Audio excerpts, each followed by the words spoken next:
Hello नमस्कार दोस्तों, आपका स्वागत है मेरे यूट्यूब चैनल पर। जैसा कि हम थंबनेल देखा, मध्य प्रदेश न्यूनतम वेतन और केंद्रीय न्यूनतम वेतन को लेकर उपभोक्ता मूल्य सूचकांक के आधार पर जानकारी सामने आई है। देख लेते विस्तार पूर्वक। केंद्र से 12,082 कम वेतन पा रहे मध्य प्रदेश के दैनिक वेतन भोगी। मध्य प्रदेश के दैनिक वेतन भोगी कर्मियों का वेतन अभी भी केंद्र सरकार के कर्मचारियों की तुलना में 9,000 से 12,000 तक कम है। इसकी मुख्य वजह उपभोक्ता मूल्य सूचकांक का पुराना आधार वर्ष होना है। केंद्र में सीपीआई का बेस ईयर 2016 है, वही मध्य प्रदेश में अभी भी 2001 का बेस ईयर लागू है। श्रमिक संगठन लंबे समय से सीपीआई आधार में वर्ष में बदलाव की मांग कर रहे हैं। सरकार ने न्यूनतम वेतन सलाहकार board, minimum wage advisory board का गठन किया, जिससे बदलाव की उम्मीद बढ़ी है। बता दें कि मध्य प्रदेश में दैनिक वेतन भोगी डेली वेज वर्कर्स कर्मचारियों का वेतन हाल ही में बढ़ाया गया है, लेकिन यह भी केंद्र सरकार के समान श्रेणी के कर्मचारियों की तुलना में 9,000 से 12,000 रुपये तक कम है। सीपीआई का पुराना आधार वर्ष मुख्य कारण राज्य सरकार द्वारा मजदूरी निर्धारण का आधार 15 साल पुराना उपभोक्ता मूल्य सूचकांक सीपीआई कंज्यूमर प्राइस इंडेक्स है। केंद्र सरकार में आधार वर्ष 2016 है, जबकि मध्य प्रदेश में 2001 का सीपीआई आधार वर्ष अभी भी लागू है। विशेषज्ञों के अनुसार मध्य प्रदेश की चारों वेतन श्रेणियों में केंद्र के मुकाबले 9,351 से 12,082 तक कम वेतन मिल रहा है।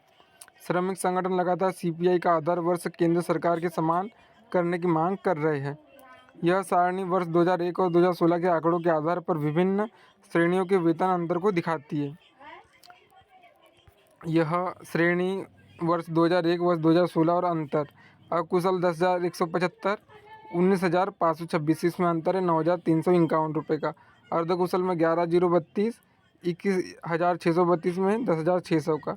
कुशल में 12,410, 23,790। इसमें अंतर है 11,380 रुपये का। उच्च कुशल में 13,710, 25,792, 12,082। क्या है उपभोक्ता मूल्य सूचकांक सीपीआई?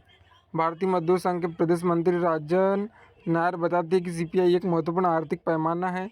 यह खुदरा मुद्रास्फीति को मापने के लिए उपयोग किया जाता है। इसमें खपत की जाने वाली 299 वस्तुओं और सेवाओं की कीमतों का डेटा एकत्र किया जाता है। यह अर्थव्यवस्था में मुद्रा की क्रय शक्ति को मापने में मदद करता है।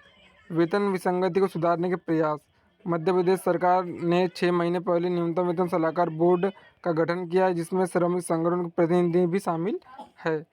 इस बोर्ड में भारतीय मजदूर संघ को भी प्रतिनिधित्व दिया गया है। इससे उम्मीद जताई जा रही है कि वो सीपीआई का आधार वर्ष 2001 से 2016 में बदला जा सकता है। यदि ऐसा हुआ तो मध्य प्रदेश के दैनिक वेतन भोगी कर्मचारियों को वेतन में बढ़ोतरी मिल सकती है। वेतन विसंगति के प्रभाव: केंद्र सरकार के दैनिक वेतन भोगी कर्मियों की तुलना में मध्य प्रदेश के कर्मचारी 9,351 से 12,082 कम कमा रहे हैं। इसका सीधा असर मध्य प्रदेश के मजदूरों, फैक्ट्री वर्कर्स, निर्माण कार्यों में लगे कर्मचारियों पर पड़ रहा है। महंगाई को देखते हुए यह वेतन अंतर काफ़ी बड़ा है, जिससे मजदूरों का जीवन स्तर प्रभावित हो रहा है। क्या आगे बदलाव संभव है? श्रमिक संगठन लगातार सीपीआई के आधार वर्ष में बदलाव की मांग कर रहा है। यदि सरकार 2001 से 2016 के सीपीआई बेस ईयर पर शिफ्ट करती है तो वेतन में सुधार संभव है। मध्य प्रदेश के दैनिक वेतन भोगियों को केंद्र सरकार से कम वेतन क्यों मिल रहा है? मध्य प्रदेश में उपभोक्ता मूल्य सूचकांक सीपीआई का आधार वर्ष 2001 है, जबकि केंद्र सरकार 2016 के सीपीआई पर वेतन निर्धारित करती है। इसी वजह से राज्य में वेतन कम है। राज्य के कर्मचारियों को केंद्र सरकार के कर्मचारियों से 9,000 से 12,082 तक वेतन कम मिल रहा है। उपभोक्ता मूल्य सूचकांक सीपीआई क्या होता है? सीपीआई एक आर्थिक संकेतक है जो मुद्रास्फीति को मापने के लिए उपयोग किया जाता है। यह खुदरा उपभोक्ताओं द्वारा खरीदी जाने वाली 299 वस्तुओं की कीमतों के आधार पर गणना किया जाता है।